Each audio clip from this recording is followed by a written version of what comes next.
ಆತ್ಮೇರೆ ನಮಸ್ಕಾರ. ಭಾವನೆಗಳು ಅರಳಬೇಕೇ ಹೊರತು ಕೆರಳಬಾರದು. ಭಾವನೆಗಳು ಅರಳಬೇಕು, ಕೆರಳಬಾರದು. ಭಾವನೆಗಳು ಅಂದ್ರೇನು ನಿಮಗೆ ಗೊತ್ತಿರಲಿ ಅಂತ ಹೇಳ್ತೇನೆ. ನಾನೊಂದು ವ್ಯಕ್ತಿತ್ವ ದರ್ಪಣ ಅಂತ ಒಂದು ಕೃತಿಯನ್ನು ಬರೆದಿದ್ದೇನೆ. ಆ ವ್ಯಕ್ತಿತ್ವ ದರ್ಪಣ ಕೃತಿಯಲ್ಲಿ ನಾನು 6 ಅಂಶಗಳ ಬಗ್ಗೆ ವಿಶೇಷವಾಗಿ ಗಮನ ಸೆಳೆದಿದ್ದೇನೆ ಎಲ್ಲರ ಗಮನವನ್ನು. ಅದರ ಒಳಗಡೆ ಭಾವನೆಗಳು 6 ಅಂಶಗಳಲ್ಲಿ ಒಂದು ಮುಖ್ಯವಾದ ಅಂಶ ಅಂತ ನಾನು ಪ್ರತಿಪಾದನೆ ಮಾಡಿದ್ದೇನೆ. ಆ ವಿಚಾರವನ್ನು ತಮ್ಮ ಗಮನಕ್ಕೆ ನಾನು ತರ್ತಾ, ಭಾವನೆಗಳು ಅರಳಬೇಕು. ಪ್ರೀತಿ, ವಿಶ್ವಾಸ, ಮಮತೆ, ಮಮಕಾರ, ಸ್ನೇಹ ಇವೆಲ್ಲ. ಆದರೆ ಕೆರಳುವಂಥ ಅಂಶಗಳು ಏನು? ಕೋಪ, ತಾಪ, ಸಿಡುಕು, ಇನ್ನೊಬ್ಬರನ್ನು ಕಂಡ್ರೆ ಆಗದೇ ಇರೋದು, ಅಸೂಯೆ, ಈ ಥರದ್ದೆಲ್ಲ ಅಂಶಗಳು. ಸೊ ಇಲ್ಲಿ ಎರಡೂ ಬರ್ತಾ ಇರುತ್ತೆ, ಸಕಾರಾತ್ಮಕ ಭಾವನೆಗಳು ಮತ್ತು ನಕಾರಾತ್ಮಕ ಭಾವನೆಗಳು. ಯಾವಾಗ ನಕಾರಾತ್ಮಕತೆಯನ್ನು ಹೊರತುಪಡಿಸಿ ಅದು ನಮಗೆ ಬರುವುದು ಬೇಡ, ಅಲ್ಲಿ ಸಕಾರಾತ್ಮಕತೆ ನಮ್ಮಲ್ಲಿ ಬಂದಾಗ ನಮ್ಮ ಭಾವನೆಗಳು ಉತ್ತಮವಾದ ಸ್ಥಿತಿಯಲ್ಲಿರುತ್ತೆ ಮತ್ತು ಸಂತೋಷ, ಖುಷಿಯನ್ನು ನೀಡುತ್ತದೆ. ನಕಾರಾತ್ಮಕ ಭಾವನೆಗಳು ನಮ್ಗೇನು ಮಾಡ್ತದೆ ಅಂದರೆ ಆವೇಗ, ಉದ್ವೇಗ, ಕೋಪ, ತಾಪ ಇವೆಲ್ಲವನ್ನು ತರೋದಕ್ಕೆ ಅಣಿಗೊಳಿಸ್ತದೆ ನಮ್ಮನ್ನು. ಸೊ ಹಾಗಾಗಿ ಈ ಭಾವನೆಗಳು ನಮ್ಮ ಬದುಕಿನಲ್ಲಿ ಅರಳಲಿ, ಕೆರಳುವುದು ಬೇಡ ಎನ್ನುವ ಸಂದೇಶವನ್ನು ಈ ವಿಡಿಯೋದಲ್ಲಿ ನಾನೊಬ್ಬನೇ ಮಾತಾಡೋದು ಅಲ್ಲ, ಜೊತೆಗೆ ನಮ್ಮ ಆನ್ಲೈನ್ ಸ್ಟೂಡೆಂಟ್ಸ್ನ ವಿದ್ಯಾರ್ಥಿಗಳು ಕೂಡ ಮಾತನಾಡೋದಕ್ಕೆ ನಾನು ಅವಕಾಶವನ್ನು ಕಲ್ಪಿಸ್ತಾ ಇದ್ದೇನೆ. ಮೊದಲನೇದಾಗಿ ಹಾಸನದ ಭಾಗದ ಪ್ರೇಮಲತಾ ಅವರು ಈ ವಿಚಾರದ ಬಗ್ಗೆ ಏನು ಹೇಳ್ತಾರೆ ಕೇಳೋಣ ಬನ್ನಿ. ಸರ್, ಎಲ್ಲರಿಗೂ ನಮಸ್ಕಾರ. ಭಾವನೆಗಳು ಅರಳಬೇಕೆ ಹೊರತು ಕೆರಳಬಾರದು. ಭಾವನೆಗಳಲ್ಲಿ ಸಕಾರಾತ್ಮಕ ಭಾವನೆ ಮತ್ತು ನಕಾರಾತ್ಮಕ ಭಾವನೆ. ಸಕಾರಾತ್ಮಕ ಭಾವನೆ ಅಂದ್ರೆ ಪ್ರೀತಿ, ಸಂತೋಷ, ವಾತ್ಸಲ್ಯ, ಈ ತರ ಒಂದು ಸಕಾರಾತ್ಮಕವಾಗಿ ನಾವು ಭಾವನೆಗಳನ್ನ ಇಟ್ಕೊಂಡಿರ್ತೀವಿ. ನಕಾರಾತ್ಮಕ ಅಂದ್ರೆ ಭಯ, ಕೋಪ, ಆಕ್ರಂದನ, ಆಕ್ರೋಶ ಈ ತರ ಎಲ್ಲ ಇರುತ್ತೆ.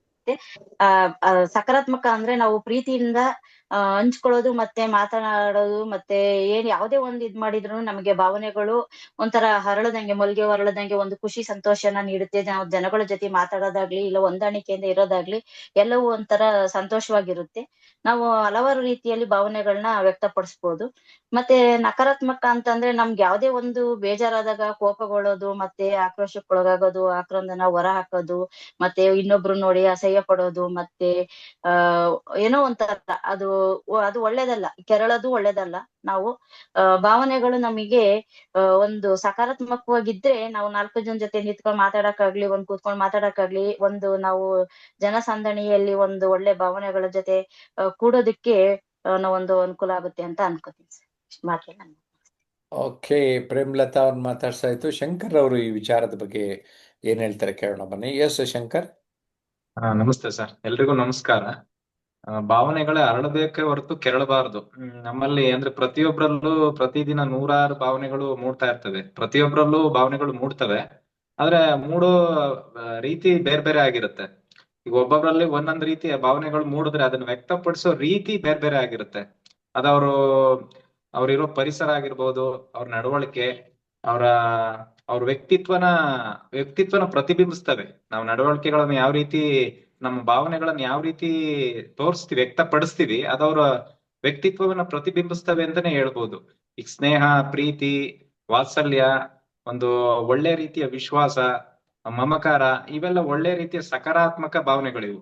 ಇವನ್ನ ತೋರಿಸ್ಬೇಕೆ ಹೊರ್ತು ಈ ತರದ ಭಾವನೆಗಳನ್ನ ವ್ಯಕ್ತಪಡಿಸ್ಬೇಕು. ಈ ತರದ ಭಾವನೆಗಳನ್ನ ವ್ಯಕ್ತಪಡಿಸೋದ್ ಬಿಟ್ಟು ಈಗ ಎದುರಿಗಿರೋರ್ನ ಭಾವನೆಗಳನ್ನ ಕೆರಳಿಸೋ ತರ ಒಂದು ಕೋಪ, ಆಕ್ರಮಣತೆ, ಈ ದ್ವೇಷ ಮನೋಭಾವ, ಈಗ ಅವ್ರು ಕೆರಳಿಸೋ ರೀತಿ ಮಾತಾಡೋದು, ಈ ತರದ ಭಾವನೆಗಳನ್ನ ವ್ಯಕ್ತಪಡಿಸಬಾರ್ದು.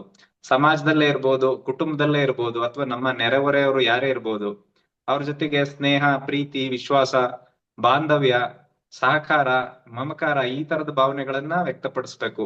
ಅದನ್ನ ಬಿಟ್ಬಿಟ್ಟು ನಾವು ಸಣ್ಣ ಪುಟ್ಟದಕ್ಕೆಲ್ಲ ಒಂದು ಕೋಪಿಸ್ಕೊಳ್ಳೋದಾಗ್ಲಿ, ಅವ್ರ ಜೊತೆ ದ್ವೇಷ ಉಂಟು ಮಾಡೋದಾಗ್ಲಿ, ದ್ವೇಷ ಕಟ್ಕೊಳ್ಳೋದಾಗ್ಲಿ, ಅವ್ರನ್ನ ನಿಂದಿಸೋದಾಗ್ಲಿ, ಈ ತರದ ಭಾವನೆಗಳನ್ನ ವ್ಯಕ್ತಪಡಿಸ್ಕೊಂಡು ಹೋದ್ರೆ ಸಮಾಜದಲ್ಲಿರ್ಬೋದು ಅಥವಾ ನಮ್ಮ ಕುಟುಂಬದಲ್ಲೇ ಆದ್ರೂ ಕೂಡ ನಮ್ಮ ಒಟ್ಟಿಗೆ ಯಾರು ಒಳ್ಳೆ ರೀತಿ ಸಂಬಂಧವನ್ನ ಇಟ್ಕೊಳಲ್ಲ.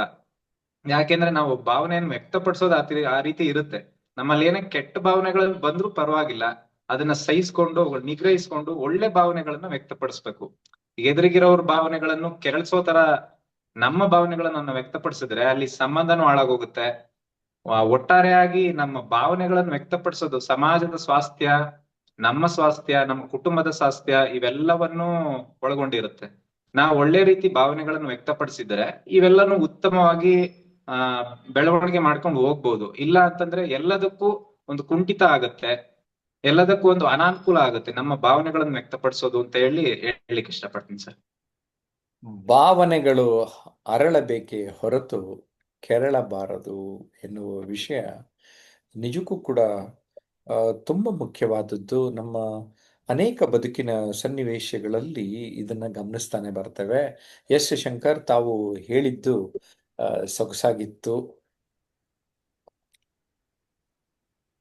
ಸ್ನೇಹಿತರೆ, ಈಗ ಟೀಚರ್ ಶೈಲಜಾ ಕನೆಕ್ಟ್ ಆಗಿದ್ದಾರೆ. ಅವರು ಈ ವಿಚಾರದ ಬಗ್ಗೆ ಏನ್ ಹೇಳ್ತಾರೆ ಕೇಳೋಣ. Yes madam.